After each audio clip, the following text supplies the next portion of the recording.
ಮಿತ್ರರೇ ನಮಸ್ಕಾರ. ಗಾಜಾ ಯುದ್ಧವನ್ನು ನಿಲ್ಲಿಸಿದ ಬಳಿಕ ಟ್ರಂಪ್ ಅವರ ಗಮನ ಉಕ್ರೇನ್ ಕಡೆಗೆ ತಿರುಗಿದೆ. ನಿಮಗೆಲ್ಲ ಗೊತ್ತೇ ಇದೆ, ಗಾಜಾದಲ್ಲಿ 20 ಅಂಶಗಳ ಶಾಂತಿ ಒಪ್ಪಂದವನ್ನು ಟ್ರಂಪ್ ಮಾಡಿಕೊಳ್ತಾರೆ.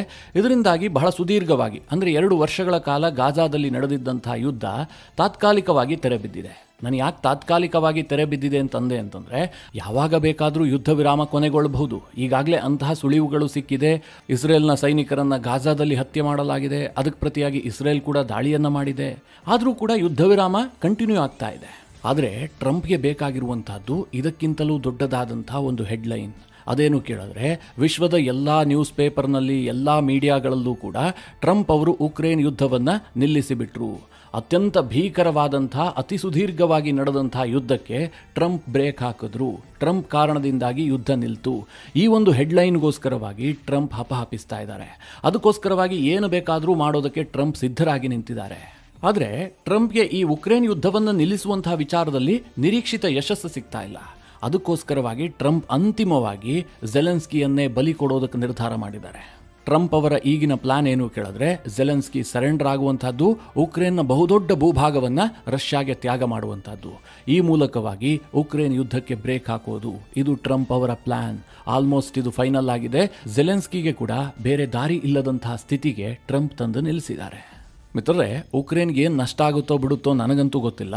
ಆದರೆ ಈ ಯುದ್ಧ ನಿಲ್ಲೋದ್ರಿಂದಾಗಿ ಭಾರತಕ್ಕಂತೂ ರಾಜತಾಂತ್ರಿಕವಾಗಿ ಒಂದಷ್ಟು ಲಾಭ ಆಗುತ್ತೆ. ಭಾರತಕ್ಕಿರುವಂತಹ ಬಹುದೊಡ್ಡ ಒತ್ತಡಗಳು ಕಡಿಮೆ ಆಗುತ್ತೆ. ಈ ಟ್ರಂಪ್ ಮತ್ತು ಝೆಲೆನ್ಸ್ಕಿ ನಡುವೆ ಆದಂತಹ ಮೀಟಿಂಗ್, ಆ ವೇಳೆ ಟ್ರಂಪ್ ಹಾಕಿದಂತಹ ಒತ್ತಡ, ಉಕ್ರೇನ್ ಯುದ್ಧವನ್ನು ನಿಲ್ಲಿಸೋದಕ್ಕೆ ಟ್ರಂಪ್ ಮಾಡಿದಂತಹ ಪ್ಲಾನ್, ಇದೆಲ್ಲದರ ಬಗ್ಗೆ ಈ ವಿಡಿಯೋದಲ್ಲಿ ನಿಮಗೆ ಡೀಟೇಲ್ ಆಗಿ ತಿಳಿಸ್ಕೊಡ್ತೀನಿ. ಬಹಳ ಇಂಟ್ರೆಸ್ಟಿಂಗ್ ವಿಚಾರ. ನೀವು ಈ ವಿಡಿಯೋನ ಕೊನೆವರೆಗೂ ಮಿಸ್ ಮಾಡದೆ ನೋಡಿ.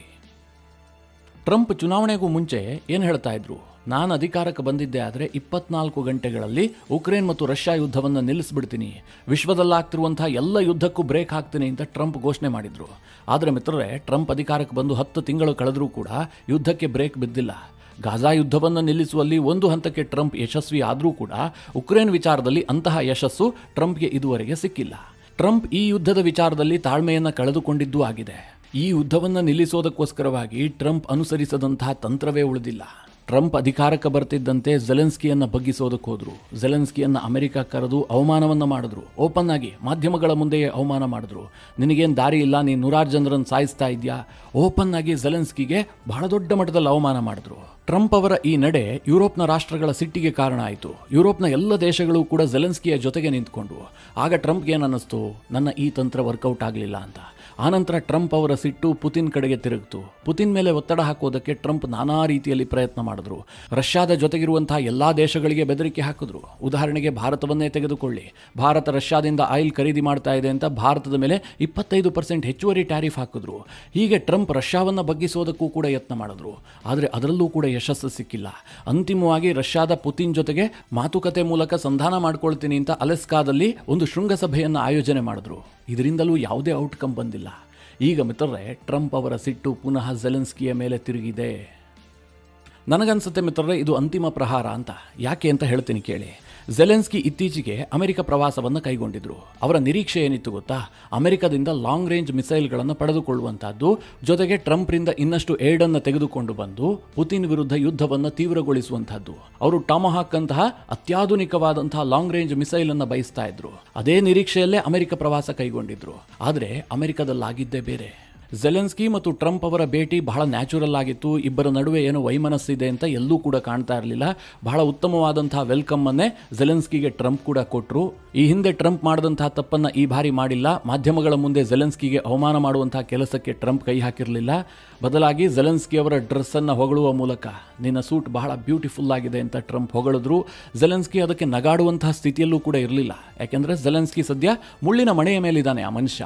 ಇದಾಗ್ತಿದ್ದ ಹಾಗೆ ಮಾಧ್ಯಮಗಳನ್ನು ಹೊರಗೆ ಕಳುಹಿಸಿ ಝೆಲೆನ್ಸ್ಕಿಯ ಜೊತೆಗೆ ಟ್ರಂಪ್ 1-to-1 ಮೀಟಿಂಗ್ ಮಾಡಿದ್ರು. ಅಂದರೆ ಕ್ಲೋಸ್ ಡೋರ್ ಮೀಟಿಂಗ್. ಆ ಸಂದರ್ಭದಲ್ಲಿ ಝೆಲೆನ್ಸ್ಕಿಗೆ ಟ್ರಂಪ್ ರೇಗಾಡ್ತಾರೆ. ನೀನು ಯಾಕೆ ಯುದ್ಧವನ್ನು ಮುಂದುವರಿಸೋದಕ್ಕೆ ಬಯಸ್ತಾ ಇದೆಯಾ, ನಿನಗೆ ಆ ಕೆಪಾಸಿಟಿ ಇದೆಯಾ, ಟಾಮಹಾಕ್ ಮಿಸೈಲನ್ನು ಕೇಳ್ತಾ ಇದೆಯಲ್ಲ, ಒಂದು ವೇಳೆ ಅಮೆರಿಕ ಏನಾದರೂ ನಿನಗದನ್ನು ಕೊಟ್ಟಿದ್ದೇ ಆದರೆ ಅದರ ಪರಿಣಾಮ ಏನಾಗುತ್ತೆ ಅನ್ನುವಂತಹ ಸಣ್ಣ ಅರಿವಾದರೂ ನಿನಗಿದೆಯಾ, ಇದೆಲ್ಲ ನಿನ್ನ ಕೈಲಿ ಆಗೋದಿಲ್ಲ, ಸಾವಿರಾರು ಜನರ ಸಾವಿಗೆ ಕಾರಣ ಆಗ್ತೀಯಾ. ಹೀಗೆ ಒಂದು ಹೇಳಿ ಒಂದು ಬಿಟ್ಟಿಲ್ಲ. ಝೆಲೆನ್ಸ್ಕಿಗೆ ಸಿಕ್ಕಾಪಟ್ಟೆ ಜಾಡಿಸಿ ಟ್ರಂಪ್ ತನಗಿರುವಂತಹ ಕೋಪವನ್ನೆಲ್ಲ ಹೊರ ಹಾಕ್ತಾರೆ. ಅದಾದ ಬಳಿಕ ಮಿತ್ರರೇ ಪುತಿನ್ಗೆ ಅದೇ ಸಂದರ್ಭದಲ್ಲಿ ಟ್ರಂಪ್ ಕರೆ ಮಾಡ್ತಾರೆ. ಝೆಲೆನ್ಸ್ಕಿಯನ್ನ ಮುಂದೆ ಕೂರಿಸಿಕೊಂಡೆ ಸರಿಸುಮಾರು 1 ಗಂಟೆ 30 ನಿಮಿಷಗಳ ಕಾಲ ಪುತಿನ್ ಜೊತೆಗೆ ಟ್ರಂಪ್ ಮಾತುಕತೆಯನ್ನು ನಡೆಸ್ತಾರೆ. ಈ ಮಾತುಕತೆಯ ವೇಳೆ ಯುದ್ಧ ನಿಲ್ಲಿಸಬೇಕಾದ್ರೆ ನಿಮ್ಮ ಅಂತಿಮ ಬೇಡಿಕೆಗಳೇನು ಅಂತ ಟ್ರಂಪ್ ಪುತಿನ್ ಬಳಿಯಲ್ಲಿ ಕೇಳ್ತಾರಂತೆ. ಅದಕ್ಕೆ ಪುತಿನ್ ಒಂದಷ್ಟು ಬೇಡಿಕೆಗಳನ್ನು ಸಲ್ಲಿಸ್ತಾರೆ. ಅದರಲ್ಲಿ ಮುಖ್ಯವಾಗಿ ಈ ಡೋನ್ಬಾಸ್ ಪ್ರದೇಶ ಏನಿದೆ ಅದನ್ನ ಕಂಪ್ಲೀಟ್ ಆಗಿ ರಷ್ಯಾಗೆ ಬಿಡಬೇಕು, ಉಕ್ರೇನ್ ಮತ್ತು ರಷ್ಯಾದ ಗಡಿ ಡೋನ್ಬಾಸ್ ಆಗಬೇಕು ಅಂತ ಹೇಳಿ ಪುತಿನ್ ಡಿಮ್ಯಾಂಡ್ ಇಡ್ತಾರೆ. ಪುತಿನ್ ಅವ್ರ ಜೊತೆಗೆ 90 ನಿಮಿಷಗಳ ಕಾಲ ಮಾತನಾಡಿದ್ರಿಂದಾಗಿ ಇದು ಆಲ್ಮೋಸ್ಟ್ ಟ್ರಂಪ್ಗೆ ಕನ್ವೆ ಆಗ್ಬಿಡುತ್ತೆ. ಹೌದು, ಪುತಿನ್ ಹೇಳ್ತಾ ಇರುವಂತದ್ದು ಸತ್ಯ ಇದೆ, ಯಾಕೆಂದ್ರೆ ಅವರು ಯುದ್ಧ ಗೆದ್ದಿದ್ದಾರೆ. ಈ ಸಂದರ್ಭದಲ್ಲಿ ಪುತಿನ್ ಕೈ ಮೇಲಾಗಿದೆ, ಅವರು ಡಿಮ್ಯಾಂಡ್ ಮಾಡುವಂತದ್ದು ಸಹಜ ಅಂತ ಟ್ರಂಪ್ ಅವರಿಗೆ ಅರ್ಥ ಆಗತ್ತೆ. ಹೀಗೆ ಪುತಿನ್ ಜೊತೆಗೆ ಫೋನ್ ಕರೆ ಎಂಡ್ ಮಾಡ್ತಿದ್ದ ಹಾಗೆ ಝೆಲೆನ್ಸ್ಕಿಗೆ ಟ್ರಂಪ್ ಮತ್ತಷ್ಟು ಕ್ಲಾಸ್ ತೆಗೆದುಕೊಳ್ತಾರೆ. ಡೋನ್ಬಾಸ್ ರೀಜನ್ ಅನ್ನ ಕಂಪ್ಲೀಟ್ ಆಗಿ ಬಿಟ್ಟುಕೊಡು, ನೀನು ಸರೆಂಡರ್ ಆಗದೆ ಬೇರೆ ದಾರಿ ಇಲ್ಲ ಅಂತ ಟ್ರಂಪ್ ಅವರು ಝೆಲೆನ್ಸ್ಕಿಗೆ ಮುಂದಿನ ಎಲ್ಲಾ ಡೋರ್ ಅನ್ನ ಬಂದ್ ಮಾಡ್ತಾರೆ. ಅಂದ್ರೆ ಅಮೆರಿಕನಿಂದ ನೀನು ಇನ್ನೇನು ನಿರೀಕ್ಷೆ ಮಾಡಬೇಡ, ಒಂದು ವೇಳೆ ಯುದ್ಧವನ್ನ ನೀನು ಮುಂದುವರಿಸೋದಕ್ಕೆ ನಿಂತಿದ್ದೆ ಆದ್ರೆ ಬಹಳ ದೊಡ್ಡ ಅನಾಹುತಕ್ಕೆ ಕಾರಣ ಆಗುತ್ತೆ. ಪುತಿನ್ ನಿಮ್ಮನ್ನ ಮುಗಿಸಿಬಿಡ್ತಾನೆ, ಆ ಮಟ್ಟದಲ್ಲಿ ಆತ ವ್ಯಾಘ್ರನಾಗಿದ್ದಾನೆ. ನೀನು ಸರೆಂಡರ್ ಆಗದೆ ಬೇರೆ ದಾರಿ ಇಲ್ಲ, ಇನ್ನು ನಿನಗೆ ಅಮೆರಿಕದಿಂದ ಯಾವುದೇ ರೀತಿಯಲ್ಲೂ ಕೂಡ ಸಹಾಯ ಸಿಗೋದಿಲ್ಲ, ಸರೆಂಡರ್ ಆಗಲೇಬೇಕು, ಉಕ್ರೇನ್ನ ಜಾಗವನ್ನು ರಷ್ಯಾಗೆ ಬಿಟ್ಟು ಕೊಡಲೇಬೇಕು ಅಂತ ಟ್ರಂಪ್ ಧಮಕಿ ಹಾಕ್ತಾರೆ. ಟ್ರಂಪ್ ಹಾಕಿದಂತಹ ಈ ಧಮಕಿಯ ಬಗ್ಗೆ ಅಮೆರಿಕದ ಎಲ್ಲಾ ಮಾಧ್ಯಮಗಳು ಕೂಡ ವರದಿ ಮಾಡಿದಾವೆ. ಜೊತೆಗೆ ಈ ಮೀಟಿಂಗ್ ಮುಗಿಸಿ ಹೊರಗೆ ಬರ್ತಾರಲ್ಲ ಝೆಲೆನ್ಸ್ಕಿ, ಅವರನ್ನ ನೋಡಿದ್ರೆ ಗೊತ್ತಾಗ್ತಾ ಇತ್ತು ಟ್ರಂಪ್ ಸಿಕ್ಕಾಪಟ್ಟೆ ಹಿಗ್ಗಾಮುಗ್ಗಾ ತರಾಟೆಗೆ ತೆಗೆದುಕೊಂಡಿದ್ದಾರೆ. ಯಾವುದೇ ರೀತಿಯಲ್ಲೂ ಕೂಡ ಝೆಲೆನ್ಸ್ಕಿ ಪರವಾಗಿ ಟ್ರಂಪ್ ಮಾತನಾಡಿಲ್ಲ ಅನ್ನುವಂಥದ್ದು ಅದರಲ್ಲಿ ಸ್ಪಷ್ಟ ಆಗ್ತಾ ಇತ್ತು. ಝೆಲೆನ್ಸ್ಕಿ ಮುಖ ಬಹಳ ಸಪ್ಪೆ ಆಗಿತ್ತು. ಇನ್ನೊಂದು ಕಡೆ ಟ್ರಂಪ್ಗೂ ಕೂಡ ಈ ಪ್ರಶ್ನೆಯನ್ನ ಕೇಳಲಾಗತ್ತೆ. ಟ್ರಂಪ್ ಅದಕ್ಕೇನು ಹೇಳ್ತಾರೆ ಗೊತ್ತಾ? ಈಗಾಗಲೇ ಡೋನ್ಬಾಸ್ ಪ್ರದೇಶವನ್ನ ರಷ್ಯಾ 78% ವಶಕ್ಕೆ ಪಡೆದಿದೆ. ಹೀಗಾಗಿ ಆ ಪ್ರದೇಶವನ್ನ ಬಿಟ್ಟು ಕೊಡದೆ ಬೇರೆ ದಾರಿ ಇಲ್ಲ. ಈಗ ಏನು ವಾರ್ ಲೈನ್ ಇದೆಯೋ ಅಲ್ಲಿಗೆ ಯುದ್ಧವನ್ನ ಕೊನೆಗೊಳ್ಳಬೇಕು, ಇಬ್ಬರೂ ಕೂಡ ಹಿಂತಿರುಗಬೇಕು. ಅಂದ್ರೆ ಉಕ್ರೇನ್ ಅವರು ವಾಪಸ್ ಬರಬೇಕು, ರಷ್ಯಾ ಕೂಡ ಅಲ್ಲಿಂದ ಹಿಂದೆ ಸರಿಬೇಕು. ಈಗ ಯುದ್ಧ ನಡೀತಿರುವಂತಹ ರೇಖೆಯೇ ಗಡಿಯಾಗಬೇಕು. ಇದನ್ನ ಟ್ರಂಪ್ ಬಹಳ ಸ್ಪಷ್ಟವಾಗಿ ಮಾಧ್ಯಮದ ಮುಂದೆಯೇ ಘೋಷಣೆ ಮಾಡ್ತಾರೆ. ಅಲ್ಲಿಗೆ ಮಿತ್ರರೇ ಟ್ರಂಪ್ ಏನು ಒಪ್ಪಿಕೊಂಡಂತಾಗಿದೆ, ಈಗ ಉಕ್ರೇನ್ ಏನು ಕಳೆದುಕೊಂಡಿದೆಯಲ್ಲ ಆ ಪ್ರದೇಶ, ಅದನ್ನ ರಷ್ಯಾಗೆ ಬಿಟ್ಟು ಕೊಡಬೇಕು. ಅದರಲ್ಲಿ ಯಾವುದೇ ರೀತಿಯಲ್ಲೂ ಕೂಡ ನೆಗೋಸಿಯೇಷನ್ ಇಲ್ಲವೇ ಇಲ್ಲ, ಅದು ರಷ್ಯಾ ಗೆದ್ದಾಗಿದೆ. ಈಗ ಉಳಿದಿರುವಂತಹದ್ದೇನು ಕೇಳಿದ್ರೆ ಝೆಲೆನ್ಸ್ಕಿ ಸರೆಂಡರ್ ಆಗುವಂತಹದ್ದು. ಆ ಸರೆಂಡರ್ಗೂ ಕೂಡ ಟ್ರಂಪ್ ಮುಹೂರ್ತವನ್ನು ನಿಗದಿ ಮಾಡಿದ್ದಾರೆ ಎನ್ನುವಂಥ ಮಾಹಿತಿ ಇದೆ. ಉಕ್ರೇನ್ ಯುದ್ಧವನ್ನ ಕೊನೆಗೊಳಿಸುವುದಕ್ಕೋಸ್ಕರವಾಗಿ ಟ್ರಂಪ್ ಹಂಗೇರಿಯ ಬುಡಾಪೆಸ್ಟ್ನಲ್ಲಿ ಒಂದು ಶೃಂಗಸಭೆಯನ್ನು ಆಯೋಜನೆ ಮಾಡೋದಕ್ಕೆ ನಿರ್ಧಾರ ಮಾಡಿದ್ದಾರೆ. ಪುತಿನ್ ಜೊತೆಗೆ ಫೋನ್ನಲ್ಲಿ ಮಾತನಾಡುವಂತಹ ಸಂದರ್ಭದಲ್ಲೂ ಕೂಡ ಇದನ್ನು ಪ್ರಸ್ತಾಪಿಸಿದ್ದು, ಪುತಿನ್ ಕೂಡ ಇದಕ್ಕೆ ಉತ್ಸಾಹ ತೋರಿಸಿದ್ದಾರೆ. ನಾನು ರೆಡಿ ಇದ್ದೀನಿ, ಬರ್ತೀನಿ ಅಂತ ಪುತಿನ್ ಹೇಳಿಕೆ ಕೊಟ್ಟಿದ್ದಾರಂತೆ. ಹೀಗಾಗಿ ಆ ಬುಡಾಪೆಸ್ಟ್ನ ಶೃಂಗಸಭೆಯಲ್ಲಿ ಝೆಲೆನ್ಸ್ಕಿಯೂ ಕೂಡ ಭಾಗಿಯಾಗಬೇಕು. ಟ್ರಂಪ್, ಪುತಿನ್ ಮತ್ತು ಝೆಲೆನ್ಸ್ಕಿ ಮೂವರು ಒಟ್ಟಿಗೆ ಕೂತ್ಕೊಂಡು ಈ ಯುದ್ಧವನ್ನ ಕೊನೆಗೊಳಿಸೋದಕ್ಕೆ ಟ್ರಂಪ್ ನಿರ್ಧಾರ ಮಾಡಿದ್ದಾರೆ. ಆದರೆ ಝೆಲೆನ್ಸ್ಕಿಗೆ ಈ ಪ್ಲಾನ್ ಅಷ್ಟು ಇಷ್ಟ ಆಗ್ತಾ ಇಲ್ಲ. ಝೆಲೆನ್ಸ್ಕಿ ಏನು ಬಯಸ್ತಾ ಇದ್ದಾರೆ ಗೊತ್ತಾ? ಟ್ರಂಪ್ ಜೊತೆಗೆ ನಾನು ಹೋಗಿದ್ದೆ ಆದರೆ ನನ್ನ ಮೇಲೆ ತೀವ್ರತರವಾದಂತಹ ಒತ್ತಡವನ್ನು ಹೇರಿ, ಅಂದರೆ ಹೆದರಿಸಿ ಬೆದರಿಸಿ ಈ ಒಪ್ಪಂದಕ್ಕೆ ಸಹಿ ಹಾಕಿಸಿಬಿಡ್ತಾರೆ. ಈ ಒಪ್ಪಂದಕ್ಕೆ ಸಹಿ ಹಾಕಿದ್ದೆ ಆದರೆ ತಾನು ಪುನಃ ಉಕ್ರೇನ್ಗೆ ವಾಪಸ್ ಹೋಗುವಂತಿಲ್ಲ. ನೀವೇ ಯೋಚನೆ ಮಾಡಿ, ಝೆಲೆನ್ಸ್ಕಿಯ ತಳಮಳ ಏನು ತಪ್ಪಲ್ಲ. ಈಗ ಟ್ರಂಪ್ ಹೇಳ್ತಾ ಇದಾರಲ್ಲ, ಇಡೀ ಡೋನ್ಬಾಸ್ ಅನ್ನ ಕಂಪ್ಲೀಟ್ ಆಗಿ ರಷ್ಯಾಗೆ ಬಿಟ್ಟುಬಿಡು ಅಂತ. ಇದು ಉಕ್ರೇನ್ನ 20% ಭೂಪ್ರದೇಶ. ಅಷ್ಟೊಂದು ದೊಡ್ಡ ಭೂಮಿಯನ್ನ ರಷ್ಯಾಗೆ ಬಿಟ್ಟು ಕೊಟ್ಟಿದ್ದೆ ಆದ್ರೆ ಉಕ್ರೇನ್ನ ಜನ ಅದನ್ನ ಒಪ್ಕೊಳ್ತಾರ? 3.5 ವರ್ಷಗಳಿಂದ ನಿರಂತರವಾಗಿ ಯುದ್ಧ ಮಾಡಿಬಿಟ್ಟು ಅಂತಿಮವಾಗಿ ನಾವು ಗಳಿಸಿದ್ದಾದ್ರೂ ಏನು? ಈ ಪ್ರಶ್ನೆಯನ್ನ ಸಹಜವಾಗಿ ಉಕ್ರೇನ್ನ ಜನ ಮಾಡ್ತಾರೆ. ಇದು ಝೆಲೆನ್ಸ್ಕಿಯ ರಾಜಕೀಯ ಬದುಕನ್ನೇ ಅಂತ್ಯ ಮಾಡಿಬಿಡುತ್ತೆ. ಹೀಗಾಗಿ ಝೆಲೆನ್ಸ್ಕಿಗೆ ಈ ಬಗ್ಗೆ ಸಾಕಷ್ಟು ಭಯ ಇದೆ. ಹೀಗಾಗಿ ಪುತಿನ್ ಮತ್ತು ಟ್ರಂಪ್ ನಡುವೆ ನಾನೇನಾದ್ರೂ ಸಿಕ್ಕಾಕೊಂಡಿದ್ದೆ ಆದ್ರೆ ನನ್ನನ್ನು ಬಲವಂತವಾಗಿ ಒಪ್ಪಿಸಿ ಬಿಡ್ತಾರೆ, ನನ್ನನ್ನು ಸರೆಂಡರ್ ಮಾಡಿಸ್ಬಿಡ್ತಾರೆ ಅಂತೇಳಿ ಝೆಲೆನ್ಸ್ಕಿಗೆ ಭಯ ಇದೆ. ಅದಕ್ಕೋಸ್ಕರವಾಗಿ ಝೆಲೆನ್ಸ್ಕಿ ಏನ್ ಪ್ಲಾನ್ ಮಾಡಿದ್ದಾರೆ ಅಂತಂದ್ರೆ, ಟ್ರಂಪ್ ಜೊತೆಗೆ ಮೀಟಿಂಗ್ ಆಗ್ತಿದ್ದ ಹಾಗೆ ನೇರವಾಗಿ ಯುರೋಪ್ನ ಮಿತ್ರ ರಾಷ್ಟ್ರಗಳ ಜೊತೆಗೆ ಭೇಟಿಗೆ ತೆರಳಿದ್ದಾರೆ. UK, ಫ್ರಾನ್ಸ್, ಜರ್ಮನಿ, ಇಟಲಿ ಈ ಎಲ್ಲ ದೇಶಗಳು ಏನು ಹೇಳ್ತವೆ, ಆ ದೇಶದ ನಾಯಕರು ನನಗೆ ಸಪೋರ್ಟ್ ಮಾಡಬಹುದು ಅನ್ನುವಂತಹ ನಿರೀಕ್ಷೆಯಲ್ಲಿ ಝೆಲೆನ್ಸ್ಕಿ ಇದ್ದಾರೆ. ಅವರೆಲ್ಲರನ್ನು ಒಳಗೊಂಡಂತಹ ಒಂದು ಮೀಟಿಂಗ್ ನಡೆಯೋದಾದರೆ ಝೆಲೆನ್ಸ್ಕಿಯೂ ಕೂಡ ಭಾಗವಹಿಸೋದಕ್ಕೆ ಸಿದ್ಧರಾಗಿದ್ದಾರೆ. ಯಾಕೆಂದರೆ ಇದು ಇವತ್ತೆಲ್ಲ ನಾಳೆ ಎಂಡ್ ಆಗಲೇಬೇಕು. ಟ್ರಂಪ್ರಿಂದ ಇನ್ನು ಮುಂದೆ ಏನೂ ಸಹಾಯ ಸಿಗುವಂತಹ ಯಾವುದೇ ನಿರೀಕ್ಷೆಗಳು ಉಳಿದಿಲ್ಲ. ಟ್ರಂಪ್ ಈಗಾಗಲೇ ಕಂಪ್ಲೀಟ್ ಆಗಿ ಪುತಿನ್ ಪಾರ್ಟಿಗೆ ಶಿಫ್ಟ್ ಆಗಿದ್ದಾಗಿದೆ. ಸದ್ಯ ಝೆಲೆನ್ಸ್ಕಿಯ ಪರಿಸ್ಥಿತಿ ಹೇಗಿದೆ ಅಂತಂದರೆ ಡೆಡ್ ಎಂಡನ್ನು ತಲುಪಿಯಾಗಿದೆ. ಇನ್ನು ಅವರಿಗೆ ಯಾವುದೇ ದಾರಿ ಉಳಿದಿಲ್ಲ. ಆ ಒಂದು ಸ್ಥಿತಿಗೆ ಝೆಲೆನ್ಸ್ಕಿಯನ್ನು ಟ್ರಂಪ್ ತಂದು ನಿಲ್ಲಿಸಿದ್ದಾರೆ. ಇಲ್ಲಿ ಉಕ್ರೇನ್ ಭೂಪ್ರದೇಶವನ್ನು ಕಳೆದುಕೊಳ್ಳುತ್ತಾ ಉಕ್ರೇನ್ ಸರೆಂಡರ್ ಆಗುತ್ತಾ, ಇದೆಲ್ಲದಕ್ಕಿಂತ ಮುಖ್ಯವಾಗಿ ಭಾರತದ ದೃಷ್ಟಿಯಲ್ಲಿ ಈ ಯುದ್ಧ ಅಂತ್ಯ ಆಗುವಂಥದ್ದು ಬಹಳ ಮುಖ್ಯ ಆಗಿದೆ. ಭಾರತ ಈ ಯುದ್ಧದ ಬಹಳಷ್ಟು ನೆಗೆಟಿವ್ ಪರಿಣಾಮವನ್ನು ಎದುರಿಸ್ತಾ ಇದೆ. ಹೀಗಾಗಿ ಈ ಯುದ್ಧ ಕೊನೆಗೊಳ್ಳುತ್ತೆ ಅನ್ನುವಂಥದ್ದು ಭಾರತಕ್ಕೆ ಸಂತಸದ ವಿಚಾರ. ಇಲ್ಲಿ ಯಾರು ಗೆದ್ರು ಯಾರು ಸೋತರು ಅನ್ನುವಂಥದ್ದು ನಮಗೆ ಮುಖ್ಯ ಅಲ್ವೇ ಅಲ್ಲ. ಯುದ್ಧ ಎಂಡ್ ಆಗಬೇಕು. ಪುತಿನ್ ಮತ್ತು ಅಮೆರಿಕದ ನಡುವೆ ಸಾಮರಸ್ಯ ಮೂಡಿದ್ದೇ ಆದರೆ ಭಾರತದ ಬಹುದೊಡ್ಡ ಹಾದಿ ಕ್ಲಿಯರ್ ಆಗಿಬಿಡುತ್ತೆ. ಅಟ್ ಎ ಸೇಮ್ ಟೈಮ್ ಟ್ರಂಪ್ಗೂ ಕೂಡ ಇದೇ ಬಯಕೆ ಇದೆ. ಯಾಕೆ ಗೊತ್ತಾ? ಟ್ರಂಪ್ಗೆ ಇದು ದೊಡ್ಡ ಬ್ಲಂಡರ್ ಆಗಿ ಕಾಡ್ತಾ ಇದೆ. ಒಂದು ಕಡೆ ತಾನು ಒಂದೇ ದಿನಕ್ಕೆ ಯುದ್ಧವನ್ನು ನಿಲ್ಲಿಸ್ತೀನಿ ಅಂತ ಟ್ರಂಪ್ ಹೇಳಿಕೆ ಕೊಟ್ಟಿದ್ರು, ಆದರೆ ಅದು ಸಾಧ್ಯ ಆಗಿಲ್ಲ.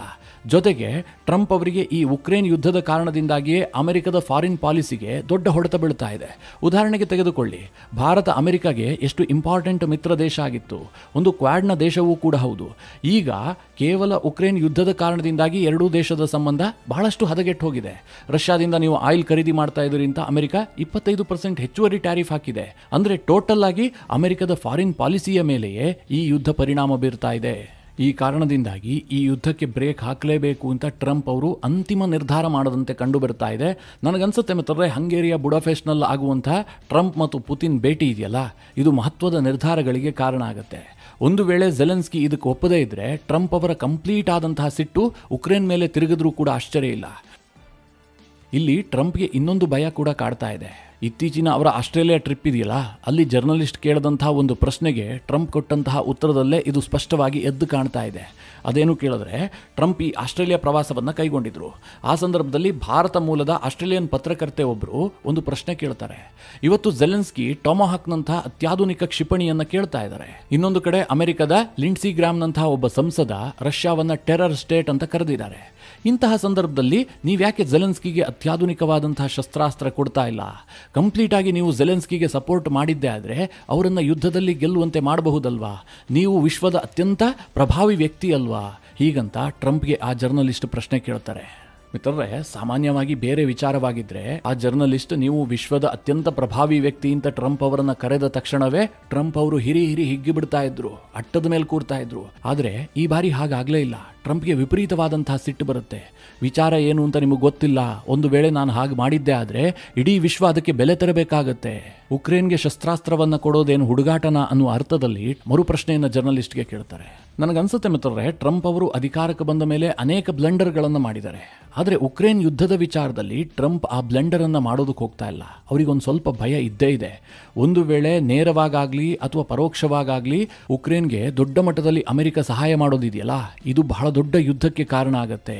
ನಾಳೆ ಈ ಯುದ್ಧ ಇದೇ ರೀತಿಯಾಗಿ ಕಂಟಿನ್ಯೂ ಆಗಿ ಅಮೆರಿಕ ಕೂಡ ಇದಕ್ಕೆ ಇನ್ವಾಲ್ವ್ ಆಗಬೇಕಾದಂತಹ ಸನ್ನಿವೇಶ ಬಂದಿದ್ದೆ ಆದರೆ ಇದು ಅಮೆರಿಕ ರಷ್ಯಾದಂತಹ ದೈತ್ಯ ದೇಶಗಳ ಯುದ್ಧ ಆಗತ್ತೆ. ಅದು 3ನೇ ವಿಶ್ವ ಯುದ್ಧ ಆಗತ್ತೆ. ಆ ಸಂದರ್ಭದಲ್ಲಿ ಅಮೆರಿಕದ ಎಕಾನಮಿ ಟೋಟಲಿ ಕೊಲ್ಯಾಪ್ಸ್ ಆಗುತ್ತೆ. ಸದ್ಯ ರಷ್ಯಾದ ಎಕಾನಮಿ ವಾರ್ ಎಕಾನಮಿಯಾಗಿ ಕನ್ವರ್ಟ್ ಆಗಿಬಿಟ್ಟಿದೆ. ಅವರು ಇನ್ನೊಂದು 10 ವರ್ಷ ಬೇಕಾದರೂ ಇದೇ ರೀತಿಯಾಗಿ ಮುಂದೂಡ್ತಾನೆ ಇರ್ತಾರೆ. ಆ ರೀತಿಯಾಗಿ ಅವರು ಸಿದ್ಧ ಆಗಿಬಿಟ್ಟಿದ್ದಾರೆ. ಇಂತಹ ಪರಿಸ್ಥಿತಿಯಲ್ಲಿ ಅಮೆರಿಕ ಯುದ್ಧಕ್ಕಿಳಿಯುವಂಥದ್ದಿದೆಯಲ್ಲ, ಬಹಳ ಡೇಂಜರ್ ಅಂತ ಟ್ರಂಪ್ಗೂ ಕೂಡ ಅರ್ಥ ಆಗಿದೆ. ಇದೇ ಕಾರಣದಿಂದ ಅವರು ಉಕ್ರೇನ್ಗೆ ಬೆಂಬಲವನ್ನು ಕಂಪ್ಲೀಟ್ ಆಗಿ ಹಿಂದಕ್ಕೆ ತೆಗೆದುಕೊಂಡಿದ್ದಾರೆ. ಇದೊಂದು ವಿಚಾರದಲ್ಲಿ ಟ್ರಂಪ್ ಅವರನ್ನ ಜಗತ್ತು ಮೆಚ್ಚಲೇಬೇಕು. ಬೇರೆಲ್ಲ ಅವರು ಡ್ಯಾಮೇಜ್ ಮಾಡಿಬಿಟ್ಟಿದ್ದಾರೆ. ಆದರೆ ಉಕ್ರೇನ್ ಮತ್ತು ರಷ್ಯಾದ ವಿಚಾರದಲ್ಲಿ ಟ್ರಂಪ್ ಕೈಗೊಳ್ಳುತ್ತಿರುವಂತಹ ನಿರ್ಧಾರಗಳಿದೆಯಲ್ಲ, ಒಂದು ಹಂತಕ್ಕೆ ಸೇಫ್ ಆಗಿದೆ. ವಿಶ್ವಕ್ಕೂ ಕೂಡ ಇದರಿಂದ ಒಂದಷ್ಟು ಬೆನಿಫಿಟ್ಗಳಿದ್ದಾವೆ. ಮಿತ್ರರೇ, ಈ ಎಲ್ಲ ವಿಚಾರಗಳ ಕುರಿತಾಗಿ ನಿಮ್ಮ ಅನಿಸಿಕೆ ಅಭಿಪ್ರಾಯಗಳೇನು? ಕಮೆಂಟ್ ಮಾಡುವ ಮೂಲಕ ನಮಗೆ ತಿಳಿಸಿ. ಹಾಗೆ ನಿಮಗೆ ಈ ವಿಡಿಯೋ ಇಷ್ಟವಾದರೆ ಲೈಕ್ ಮಾಡಿ. ಜೊತೆಗೆ ನೀವಿನ್ನೂ ನಿಮ್ಮ ನೆಚ್ಚಿನ ಸಂಸ್ಕಾರ ಸೌರಭ ಯೂಟ್ಯೂಬ್ ಚಾನಲ್ನ ಸಬ್ಸ್ಕ್ರೈಬ್ ಮಾಡಿಲ್ಲ ಅಂತಾದರೆ ಈ ಕೂಡಲೇ ಸಬ್ಸ್ಕ್ರೈಬ್ ಮಾಡಿ. ಮುಂದಿನ ಎಲ್ಲ ಅಪ್ಡೇಟ್ಗಳ ನೋಟಿಫಿಕೇಷನ್ಗಾಗಿ